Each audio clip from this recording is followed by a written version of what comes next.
all you heroes, hawks, heralds, crows, pirates, and wardens. Welcome to the Dragon Age Lorecast, where we unpack, discuss, and galaxy brain about all the lore behind the Dragon Age series. We are so excited to bring you this podcast.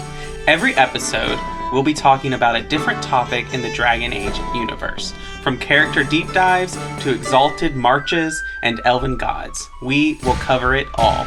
There will be spoilers. And always remember, swooping is bad.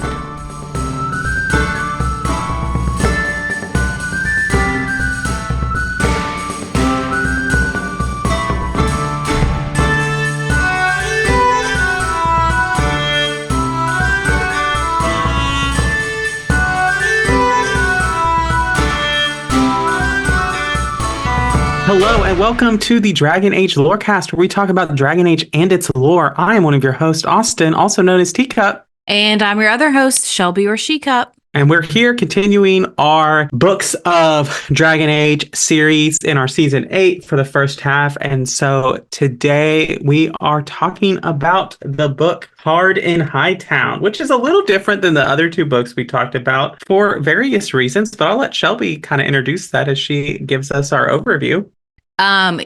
So this one is different because it is technically written by Varric Tethras and Mary Kirby, who is the writer of Varric. So it's meant to be an in-universe perspective, even though, yes, we can own it out of universe. So that is the first thing to note. And I should say that the author attribution on the book is Varric first, which I think is a very fun little touch. But this was published back in 2018, July 31st, to be specific. It is technically a novella, and it also includes illustrations, which we'll get into more later, and they will become, I will just say, they will become pretty important in the second half of the episode when we talk about some of the characters in depth. And then another fun little fact is that Brian Bloom, who is Varric's voice actor, did a partial reading of this novella in promotion. So that's fun too. And I will also say there are 18 codex entries that you can find in games that give us snippets from Hard in Hightown. All of these codex entries are included within the text of the novella, except the Hard in Hightown unknown ? Codex entry. And that one is when Donnan, who is the main character in the book, has a conversation with like whoever is left in the Fade. So it kind of depends on your choices that you make. But every other codex entry that you can find in game is included in the book. And then just a couple other in-universe fun facts before we get into the plot overview. Number one, in universe, this was published in 933 Dragon, so well before Inquisition. And then secondly, there is apparently a sequel, Hard in Hightown 2, Siege Harder, that is currently in the making. I found that really interesting with the Hard in Hightown sequel, because it is in universe that there is Varric is working on a sequel, not just that they're going to release a sequel like book from BioWare or Mary Kirby or something like that. Yeah, no, like that's in universe that a sequel is being worked on. I find it funny, and it's like Siege Harder, like a B-tier action movie. Yeah, that's fair. All right, so plot overview. This one's going to be short because, like I said, it is a novella. And if you buy Hard in Hightown, the book, it really is only 72 pages. And that includes illustrations. So it's a really quick read. I read it in probably 30 minutes taking notes. Like does not take long at all. But to get into it, it starts with two guardsmen named Donnan and Jevlin in Kirkwall. And they happen upon the corpse of Magistrate Dunwald. Donnan is 2 weeks from retirement, training Jevlin. Jevlin is not even 2 weeks in the guard yet. So he's very green, he's very new, he's very inexperienced, and he's also extremely clumsy. So that's kind of setting the stage for everything that's going to happen next. I know last time we kind of talked about this in chapters, but there's not chapters in this one. So we're all just kind of going to go forward. So do you have any thoughts about Donnan and Jevlin before we kind of dive into what happens next? I think just like Donnan and Jevlin, at least from this, just made me laugh when we started reading this because this is so obviously like playing on the tropes of the like basically like the cop movies. Like you think about Die Hard or Lethal Weapon or other things, other movies like this. Like this was playing on that trope. The grumpy old person who's ready to retire with the green, eager recruit or new person in there being partnered with them. Now, I do think it jumps away from that tropes later on, but we'll get to that when we get to that. But that was my first takeaway from this kind of opening point. Yeah, I very much agree. And I think that, part of this is that it is a kind of like noir detective novel. That's a genre in our world, but it's also following that genre here as well. So let's get into what happens next after they discover the body. So basically, the captain of the guard, Captain Hendallen, we'd never get her first name, but she is a very severe redheaded woman. She wants a report immediately, like yesterday, but Donnan and Jevlin decide to investigate themselves, which then leads them to Dunwald's widow, Lady Marielle, and the Comte de Favre. They interview Lady Marielle and attempt to interview the Comte, but after breaking into his house, they find him dead. Their search of his house is then interrupted by a Ravani pirate named Captain Belladonna. Now, let's take a pause here because I've mentioned some really important names, some really important characters here. So we will get into, in the second half of the episode, who these characters might be portrayed as from Dragon Age 2. We'll get into that in the second half. So I don't really want us to get really deep into, the Ravani pirate captain is supposed to be Isabella. Yes, we will get there. But for now, we're just talking about the plot. So there's a lot that happens really quickly. I want to note that. But I think the biggest thing that happens in this little chunk is that Jevlin and Donnan, at Donnan's lead, they disobey the captain and they take the investigation upon themselves. And so Donnan has this reputation for like getting things done behind the scenes or by breaking the rules. And he is continuing that and trying to train Jevlin in his vision of what a guardsman should be. Again, we're getting into these noir tropes of the like cop who is disillusioned with the system a little bit, who wants to take things into their own hand and is constantly going up against, a rule following strict captain. I mean, even like in comedy in Brooklyn Nine-Nine, we see this again. Now it's a little more comedic, like with Jake and Captain Holt, but like it's a vibe. Again, we get this trope again of I very much, when I was reading this, since all this started happening, was like, this reads like a Brooklyn Nine-Nine episode. Yeah, it very much does. Let me also mention before we move on to the next plot point that Donnan, like I said, has made the decision to take things into his own hands. And so he's training Jevlin in this, but he's also making the decision to go to all of his contacts, who we will meet later on in the novel. So in the next kind of scenes, Donnan finds a letter that he really cannot, it's not that he can't translate it, it's just that he doesn't, like there's symbols on it that he doesn't know, lots of stuff like that. But before we go into what he does with this letter, I just wanted to give a little bit of a quote from when Donnan and Jevlin talk to the Comte. I missed over this, but I wanted to read this. So the Comte says, "This is bigger than a murder." The Comte's eyes flickered toward the door, his voice a barely audible hiss. Dunwald drew the attention of great powers. When dragons do battle, guardsmen, mortal men can only take cover. He clutched at his chain shirt with one hand and in a shaking voice added, "Drop the case. Don't draw their gaze." "Great powers?" Jevlin asked, rolling his eyes. "Really? Which ones are those?" And then they go on, and the Comte basically pushes Javelin and is like, stop talking about this right now. And then the Comte later on says, they come from across the sea. You must not stand between them and what they seek, guardsmen. That's kind of foreshadowing into who this enemy might be. And so when Donnan finds this letter, he takes it to his friend named Maisie, and she is an elf.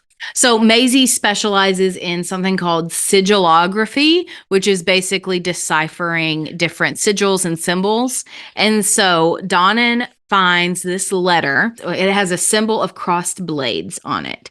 So the quote that I wanted to read from the book says, Maisie wasn't the most organized person, but she might have been the single most knowledgeable soul on the continent when it came to sigillography. Donnan handed her the letter he'd found in the Comte de Favre's estate. I have something you might be interested in. Well, this doesn't look very interesting at all, Maisie frowned, squinting at the script.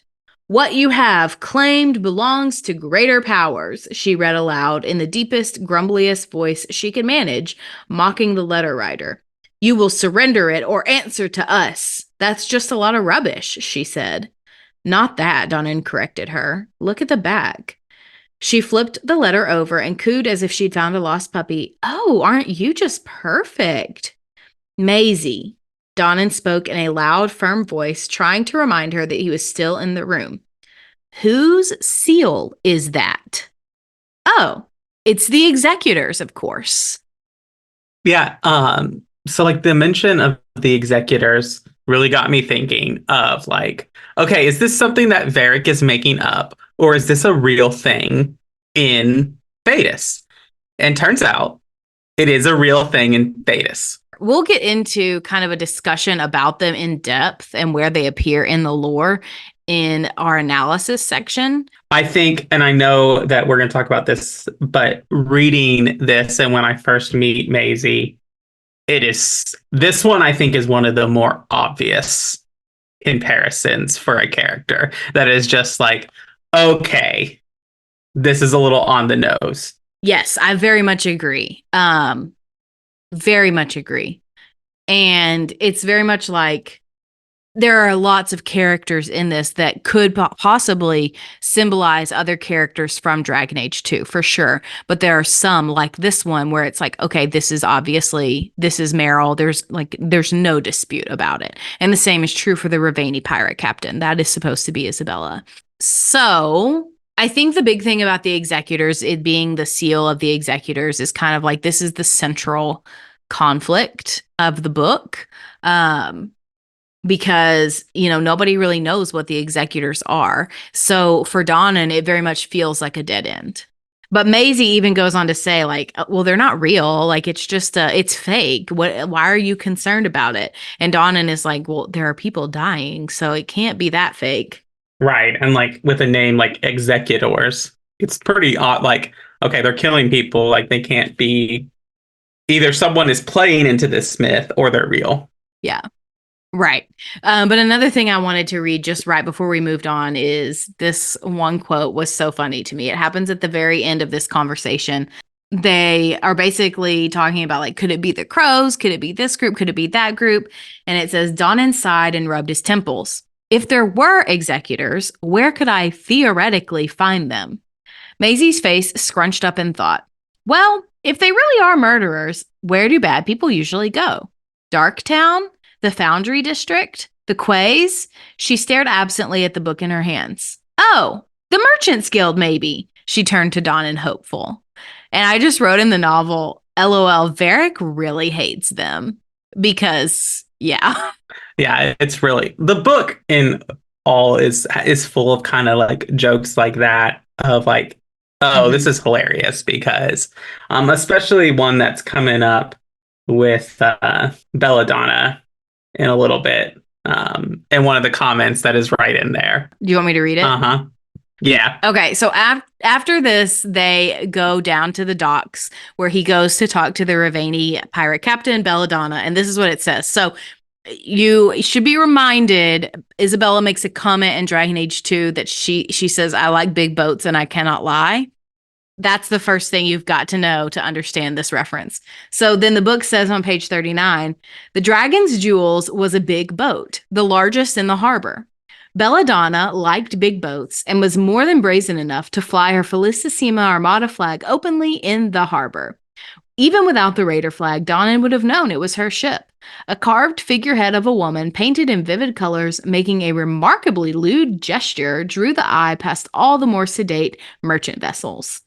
The pointy bits towered majestically over the water. That roundish wooden part seemed like it could crush armadas beneath its I don't know, wood? It was the greatest boat in the history of boats. This is unrelated to that, but I just love that and the humor in that. But does the name of this character confirm that Varric comes to our universe and is a Stevie Nicks fan? For sure. For sure. That's why he's my bestie. Mm-hmm. Okay. So let's get into it.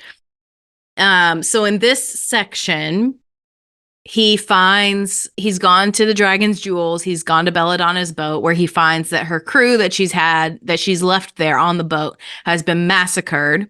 She is fighting the guy off and has severed his hand in the process. And so Donnan kind of runs in. Javelin isn't with him and is like, what is happening, etc. She doesn't really know why she's being attacked. He's confused, but at the very end, Belladonna, she gets injured because she's got the Comte de Favre. She's got his stuff because she was doing a job for him. That's how she knew him.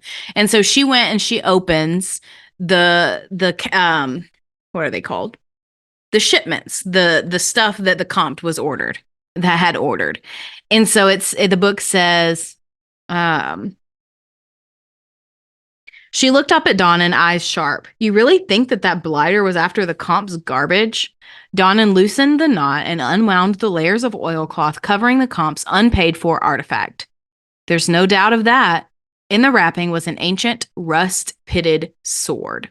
So we find this sword is supposedly why the Comte has been murdered and why these murderers are now coming after Belladonna. Do you have thoughts so far on this?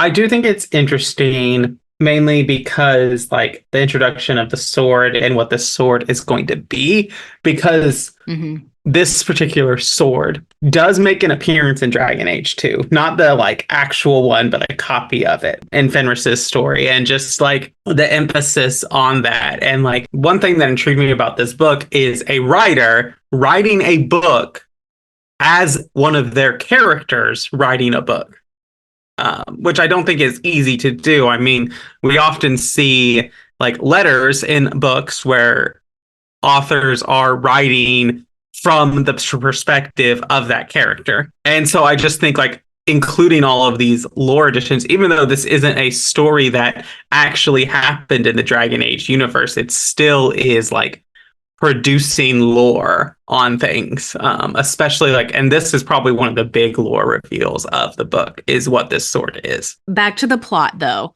After Donnan helps Belladonna after her attack, he goes to the Chantry because he's going to try to see Lady Marielle, who is Dunwald's widow, as a reminder. And so she's at the Chantry helping the sick. And so he wants to talk to her. He really wants to interview her. And she agrees to go to a fancy tea house with him where she gives him 2 leads. And the first is that she's being followed. And the people that she's being followed by are 2 thugs who are in this very tea house watching them at the time of the meeting. And the second lead is that a man named Whale, Wael, wanted to buy Dunwald's entire collection of swords. And he had many. So that's something important. And something that I really wanted to kind of point out here is in this conversation, it's very short. It's only a couple pages, but we get actually some lore info because we've never been to this tea house before. We've never been to this section of Kirkwall before. It's allegedly like the highest vantage point in all of Kirkwall. And so you have a view of the entire city. And so we've never seen that in the games. We've never seen that depicted before. And so that gives us a little bit more insight into what Kirkwall is like. And I think that's one of the strengths of this book is that we do get more information about what Kirkwall is like. And I think of all the games, Dragon Age 2 probably does the best at making it feel like, a city, an actual place. And that's because, it's only one city that we're in for that whole game. So it should. But this book also makes it feel a lot more real because we have these little moments that take place in, various places. Yeah, I really appreciate that inclusion to make it feel like I think it helps us stay intrigued in the story because it's not like we're trying to learn a new universe or fantasy thing. Like, oh, like, okay, this is this. It grounds us in the world a little bit, and I appreciate that inclusion. Yes, I agree. So, okay, after Donnan visits the Chantry and interviews Lady Marielle, he actually then goes to the Blooming Rose to find Whale, and then he meets with Whale and finds out Whale tells him that he is searching for, guess what? The one and only Sword of Hessarian, who, if you remember, Hessarian is the ruler of Tevinter during the war with Andraste and Mafarath, and he kills Andraste while she's being burned on the stake as a mercy killing. So he's kind of heralded by the Chantry as this hero. And so the Sword of Hessarian is the one that they're looking for. And Donnan thinks that the one that he's found on Belladonna's ship is the same sword that they're looking for. And I know we'll talk, but like this is the big lore inclusion of like this, and like as I mentioned in Dragon Age 2, we get the Blade of Mercy, which is like a recreation of the blade of the Sword of Hessarian. But like this comes up like a lot of things. Like there's a lot of weight into this sword, and like the interest of like it's referred to as the sword that pierced Andraste's heart. So this would have a lot of meaning to the Chantry. A lot of religious symbolism for sure. Mm-hmm. So after Donnan meets with Whale, he goes back to the barracks where he finds Jevlin missing.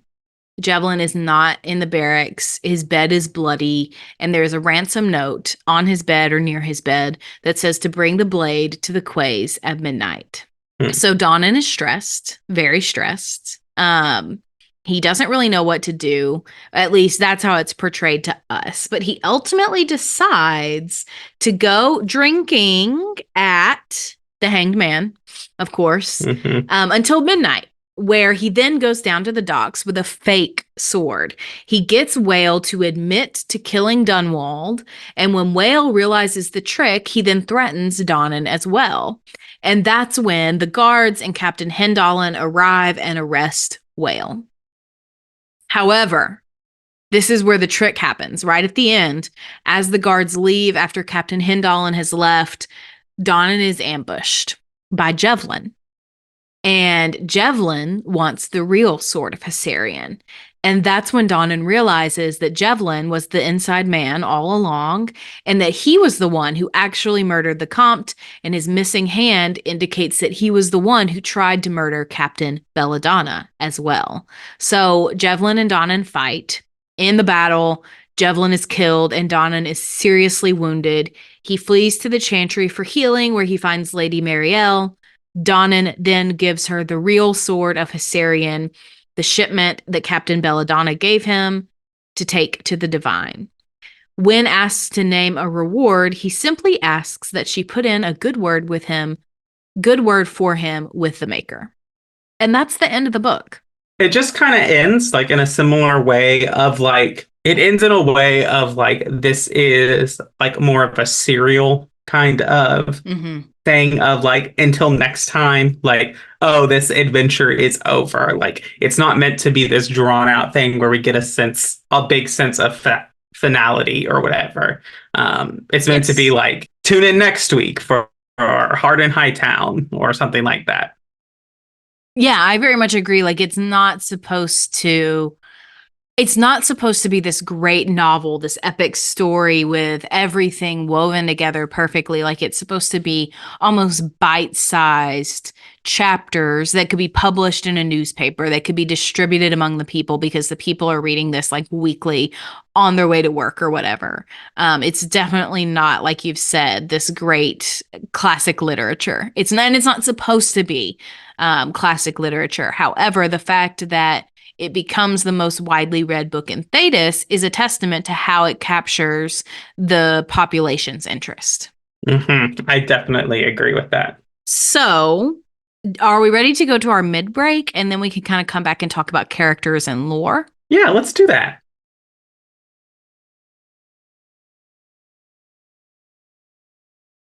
What is this? A new book? All this shit is weird. Oh, Varric, that is a terrible title. What are you even thinking? That book you were reading this morning, Hysarian's Spear. I don't think he had a spear in the legends. He does in this one. Read the description. Andraste knelt before no man but her maker. But she hadn't counted on the Archon Hysarian. Can Hysarian penetrate the tight-knit defenses of the warrior prophetess? Will she be prepared to face the full blast of his power? Wait a minute. Isabella, this is a vulgar thing. You want to borrow it? No! You sure? It has pictures. Not listening, I'm not listening. Varric, does Hawk ever autograph books? Why? Doesn't your copy of The Tale of the Champion have a big hole in it? Yes, but it could also have Hawk's signature on it. All right, well, welcome to the middle of the show where we take a moment to thank our patrons. Thank you to all of our patrons. A special thank you to our first patrons, Lisa M. and Genesis. If you want to support us on Patreon, you can do so by going to patreon.com/DA Lorecast, and you can sign up and support us there. Another great way to support us is to leave us ratings and reviews on Apple or Spotify. If you leave us a rating or a review and some kind words and 5 stars, we'll read it out on a future episode of the show. We do not have any reviews to read today, so if you haven't reviewed us, please go and do so. And then lastly, come hang out with us on Discord. It is now, summer is in full blast. And so if you're like us and anticipating whatever breadcrumb they're going to drop to us for Dragon Age Dreadwolf, and you want to overanalyze and talk about it, our Discord is the place to be. That's where we're going to talk about it. That's where we're going to talk about most things first. We will discuss it a little bit on the show, but we won't like dedicate a whole episode to that kind of stuff. The show is mainly focused on lore aspects, and we are not a gaming news. We will share that, but if you want to talk about the various news coming out, our Discord is a great place to do that. And with that, that is all I have for the middle of the show. All right, well, let's get back into it.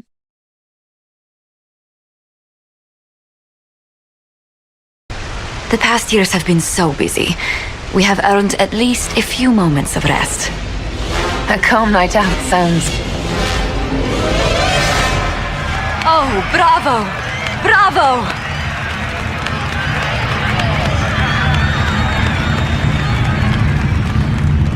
Was the woman in gold playing a king? Who was the man in feathers?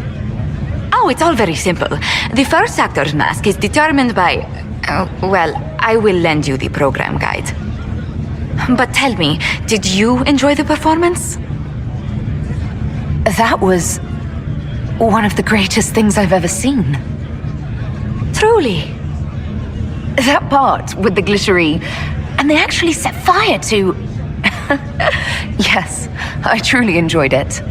Then I call tonight a great success. I've got some of it written down now. Give it here. Her breasts strained against the leather jerkin like 2 wild stallions corralled against their will. She pounced, the smooth moves of a jungle cat, and locked her thighs around Donnick's waist. He... What? Nothing. What is that? Isabella just thought she'd celebrate your love affair with a written dedication. It's friend fiction. I do it out of love. I will never, ever be clean again. You fear barbarians will swoop down upon you. Yes, swooping is bad. Okay, so let's get into some characters because I think this is the bulk of what we're going to talk about in the second half.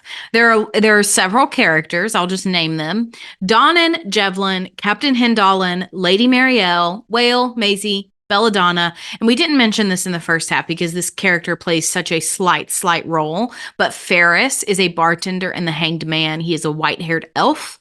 I included him because he will become important when we talk about who these characters remind us of. So let's just go through the characters like we normally do with some characteristics. And this time I just picked 3 because we don't really get to know these characters super well. We don't really get to know much of their motivations or their backstories. We just kind of get plopped into the story, and what we see is what we get. And like we said earlier, that makes sense for this genre. So let's start with Donnan, who is the main character. Donnan is, I believe, observant, experienced, and in everything. He is tired, which I can very much relate to that.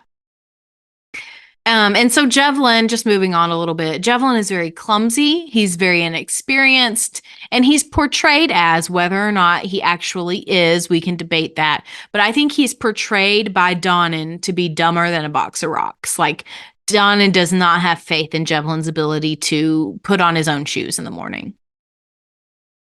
And then we have Captain Hindalin, who is stern, unyielding, and stoic.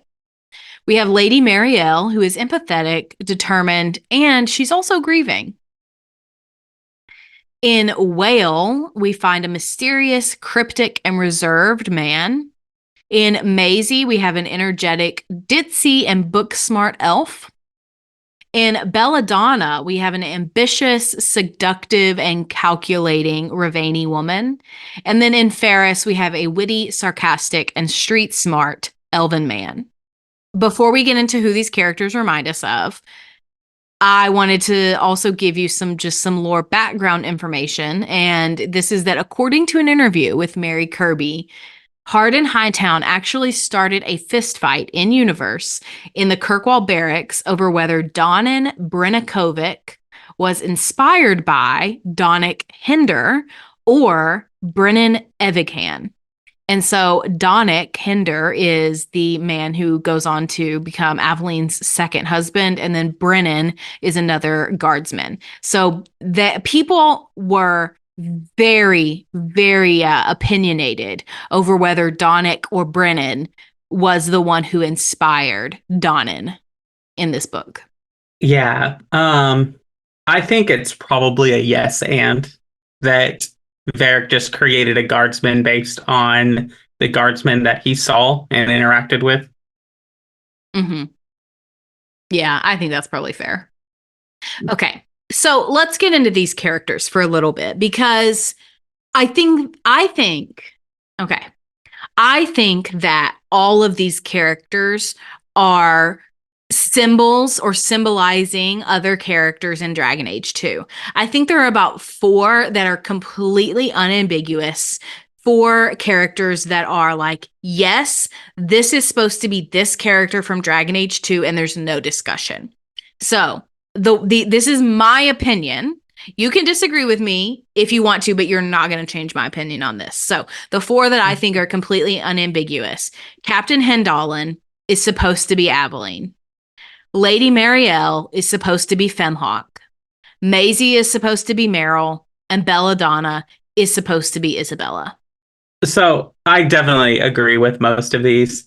I have a counter for one, but it's not really. So Belladonna is obviously Isabella. Like, even the I like big boats thing in there. Mm-hmm. Maisie is not up for debate. One, her name rhymes with Daisy, which is Varric's nickname for Meryl. And just like the puppy line of things like that, like all of that is so Meryl. And then obviously Aveline is Captain Hindal, and like it's so very obvious, which would make Aveline inspiration for two characters in Varric's writing series. True. Which we know Varric has great respect for Aveline. Yes. Lady Marinelle, I definitely see Hawk. The only thing that gives me pause a little bit about Hawk is Marinelle's Marielle's devotion to the Chantry. Because no matter what you play as a Hawk, like there's not really an option to play a super religious Hawk. I agree with that. And I wouldn't if I had read this without the illustrations, I would never have thought Lady Marielle was supposed to be Hawk. But let me just remind you what you said when this book arrived at our house. So it has a man in blue on the cover who's supposed to be allegedly Donnan, right? And then it has a woman on the cover who has short black hair. She's got a blood stain over her nose. She's holding a sword. She has the exact same armor that Hawk does. And when we got it, you said, Austin, "Oh, I didn't know Hawk was going to be in this." Do you remember saying that? I do remember saying that. Okay. However, let me continue. I'm not done. So that's on the front cover, and she's also depicted a few times in inside in the illustrations, and every time she has the blood stain on her nose. And in this last page, I mean, she looks exactly like Femhawk. And so for me, I'm like, well, when I just read the text, she doesn't remind me that much of Hawk. In some ways, she absolutely does with the grieving. Hawk grieves the whole game, as you know, with the loss of their sibling and then their mother and, all of it. And I think Hawk can be very empathetic for sure, but I wouldn't have said, okay, yeah, this is unambiguously Hawk without the illustrations. But the illustrations for me confirm it 100% that Marielle is supposed to be Hawk. Even if they didn't have the armor similarities, the hair, the black hair, like why would they have the blood stain over the nose if it's not meant to be Hawk? Right. And I do get that. I think from a reading of the text, you could make an argument for Cassandra, but the issue being that this is published in 932 Dragon means that Varric has not met Cassandra. Right. Yeah, I think that's fair too. That we know of, at least. So, yeah, I don't know. It's, to me, unambiguously Hawk from the illustrations. The text makes a different story. I understand that. But there are some other characters that we need to discuss. So we've already talked about Donnan, and I'm going to skip over Jevlin a little bit. Let's go to Whale, who spells his name Wael. I think Whale is kind of Sebastian-esque. Sebastian's last name is Veil, spelled Vael. To me, that's not a coincidence. It's interesting that Varric would portray Sebastian as a murderous thief. So there's that. But what do you think about that one? Well, I think it's interesting because, there is that comparison of the name and that Whale is also from Starkhaven. Oh, yeah. But I think it's so funny, the characteristics here, mysterious, cryptic, and reserved, because Varric describes Sebastian as the most boring man he's ever met in his entire life. That's true. Sebastian is not mysterious at all. But I also think that when you write characters and they may be inspired by somebody, they don't have to be a 100% carbon copy. There can be differences there. And I think Sebastian is cryptic and reserved for sure. He does not want to tell you the truth about his family. So there's that. And then there's Ferris, the bartender from The Hanged Man, who is witty, sarcastic, and pretty street smart. Just, again, based on name alone and appearance, this is very clearly supposed to be Fenris, a silver-haired elf who is a sarcastic asshole. Yeah, who else is it supposed to be? I agree with that. Okay, and so Jevlin is kind of the last one that I have. And I personally am not super confident with this answer. I don't necessarily think it's a one-to-one comparison. But I'm just kind of wondering if Jevlin is supposed to be Carver, because he's kind of the last one left other than Bethany. and Anders. Mhm. But you know, everybody thinks Carver's kind of annoying. Everybody thinks Carver is inexperienced because he is. Everybody thinks Carver is just, you know, Hawk's kid brother. But especially with a Carver that like goes to the Templars, um, I think he gets a more, not necessarily evil, but just like a more negative light. And so I wonder if this is like Varric's way of saying, like, oh, Carver, like you've gone to the dark side, like you betrayed your family, you betrayed you betrayed the guard. And this is my way of saying, like, you shouldn't be like this. I don't know if that's intended at all, but I wonder if that's who he's kind of intending Jevlin to be. What are your thoughts on that Right. I think that the emphasis on Jevlin's like betrayal at the end definitely makes me think of Carver, just because Carver joining the Templars and like kind of like turning his back on his family. But also like the timing of this is also interesting because this is published and written in the time between Act 1 and Act 2. So Varric has returned from the Deep Roads because the Blight ends 930 Dragon because there's 10 years between I think Origins and it's Inquisition. 931. Okay, so like this is happening either right before it's happening either during Act 1 or between Act 1 and Act 2. I think it happens or is written during Act 2. So like after they come back from the Deep Roads, but before everything blows up with the Qunari. That's kind of my thought process with it, at least.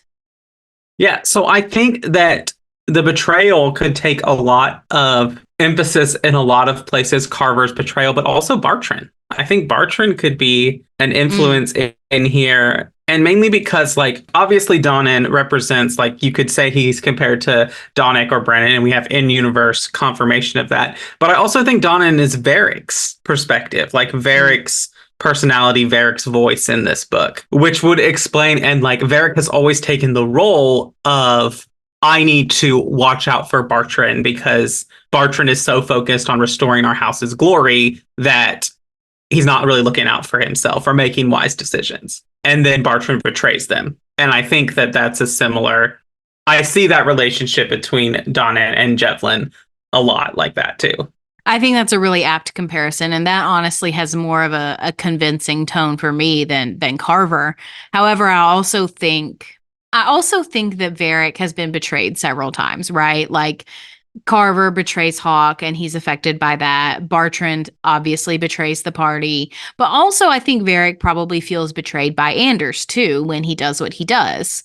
So I wonder if it's kind of like inspired by multiple people, at least the character of Jevlin. And I know this is written before Anders blows up the Chantry, yes. However, Anders had a decline. We're on that page. So I think that this character might be one that's inspired by multiple characters within the Dragon Age 2 world.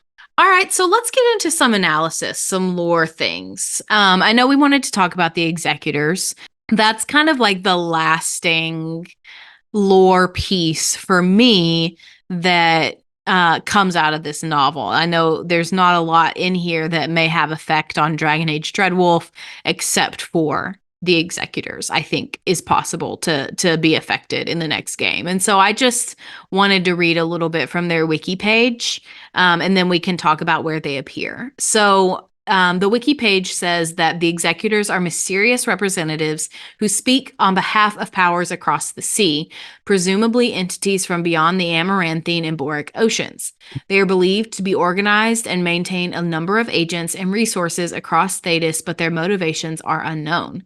They use as their symbol a downward pointed triangle with two wavy lines drawn through it. End quote. And then their symbol also appears in DAI. And there's a quest associated with this, with the War Table, where basically the Inquisition has set up outposts everywhere. And then the next day, the Executor symbol just appears on them. And then lastly, an Executor appears in Tevinter Nights in the last chapter with Solus sitting at a table with a bunch of people, and Solus kills the Executor before they can even say a word. So that's where they show up in Dragon Age, in addition to this book. So I know you had thoughts on them. So I'm going to just let you kind of share whatever you've got. Well, I wanted to read the war table missions that are associated with them because I think the tone of these texts is really, really interesting. So the first war table mention comes because Inquisition outposts on the border of Navarra are found abandoned with no sign of struggle or looting. And this message is left in each outpost. We hold your Inquisition in high esteem. Thaddeus's present troubles are great, but you have the strength to meet and conquer them. More will come. We prepare for the day and hold vigil.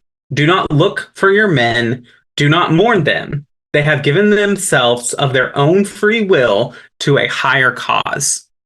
On behalf of the powers across the sea, the executors.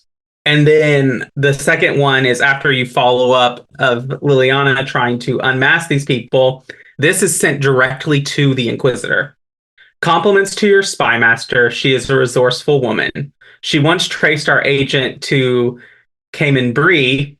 The match was ruled in her favor. Tell Sister Liliana to call off her dogs. Save them for Corypheus. We suspect that she has gotten all she can from Sir Helmuth. A caterpillar on a leaf does not know there is a forest about him. You will hear no more from us. Our intention was to watch, and we have seen enough. Corypheus threatens us all. The Inquisition is Thaddeus's only hope for stopping him. Remember that. For the moment, we are not your enemy. A gesture of goodwill. We share our knowledge. May it prove valuable in your coming battle. On behalf of the powers across the sea, the executors. And then Solus cautions Charter, obviously, at the end of Tevinter that the across the sea are dangerous. Perhaps I'm going to postulate that those across the sea are elves that escaped Arlathon. And Solus views them as dangerous because they know what actually happened with the Evanuris. Yeah, I think that's very possible. That's a theory I've seen before for sure. I also have seen the theory that they are the Kossith, the ones that came before the Kunari. I think that's very possible. I've also seen a theory that they are the Scaled ones, which came from a Codex entry. Another race in Thaddeus. I think that's very possible. But I think no matter who they are, I think they definitely have knowledge that we're going to need in the next game. All right. So another thing that I enjoyed about this is that we do get some more information about Kirkwall. We get new neighborhoods. We get this new cafe that I mentioned earlier. But we also get this info about like each embassy kind of has their own area within Hightown where like everything looks Orlesian for the Orlesian embassy. For the Fereldans, everything looks Ferelden and so on for every country. We've never seen that before. I would love to see that. That sounds so cool. And then another thing that we know is that it became the most read book in Thaddeus, excluding Tevinter, interestingly enough, and that happened in 936 Dragon, and it outsold Brother Genetivi's In Pursuit of Knowledge text. Like I said earlier, this is basically the Dragon Age version of a detective novel. And then lastly, I do think that the most interesting part of this book are the characters and figuring out who each one is supposed to represent in game. And I think there are a few lore inconsistencies with like spellings, like they talk about Valerian Fields, that battle with Andraste, Mafrath, and Tevinter, and that's misspelled. But like it's very, very minor stuff like that. Nothing of significance. I agree with that. So are there any kind of other analysis points you want to bring up before we get into our ratings?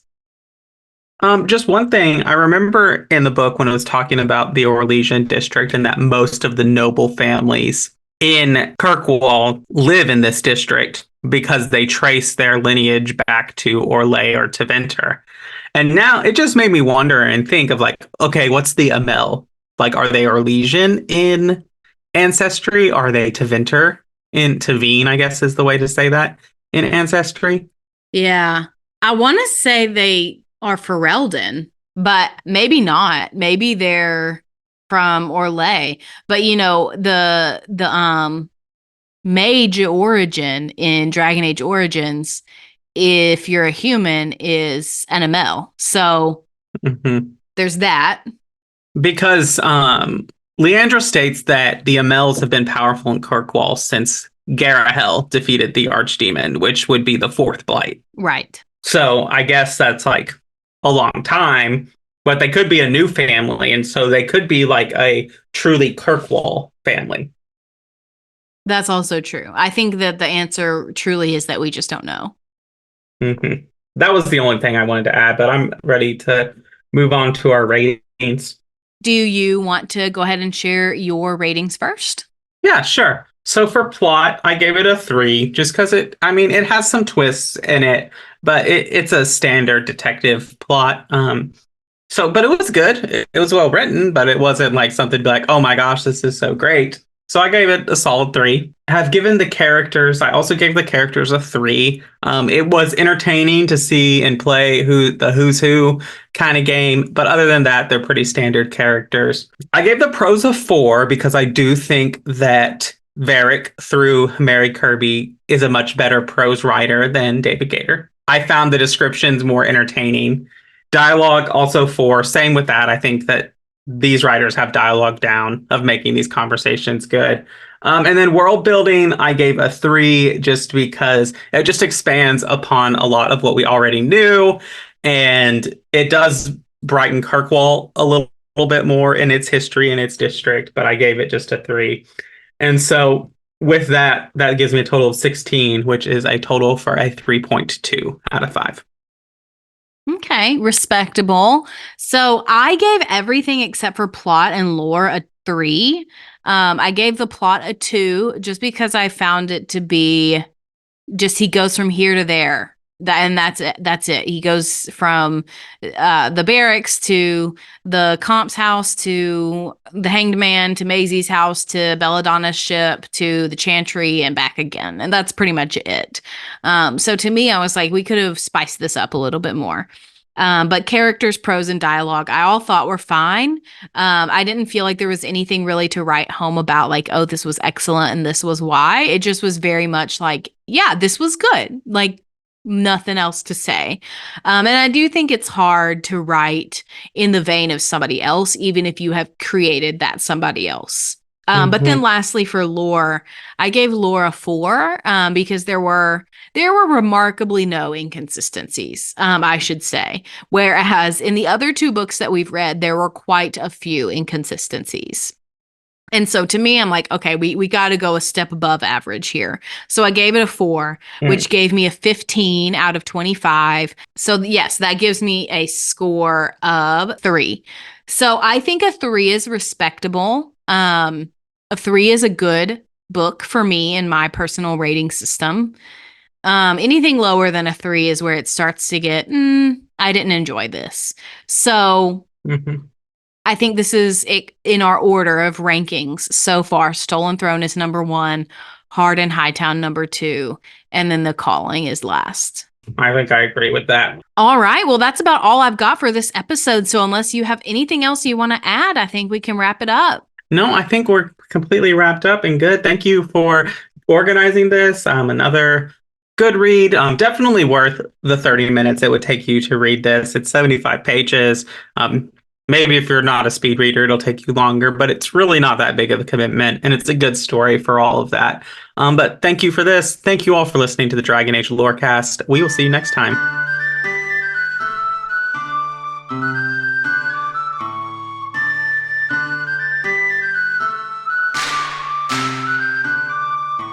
Thanks for listening to the Dragon Age Lorecast. You can find us on Twitter at DALorecast. If you have any lore questions, topics to unpack, or side character suggestions, join our Cups Podcasting and More Discord server. It's easily the best place on the internet. You can also support us financially through our Patreon. You can find us there on patreon.com/DragonAgeLorecast. The Dragon Age Lorecast is part of the Robots Radio Network. For more information about the Robots Radio Network, join the Discord server via the link in our episode description. If you enjoyed the show or learned something new today, please subscribe, leave us a review, and join the Patreon. And if you enjoyed our intro and outro music, give a big thank you to Pipeman Studios. Thank you, Pipeman. Thanks again for listening to the Dragon Age Lorecast. We'll see you next time.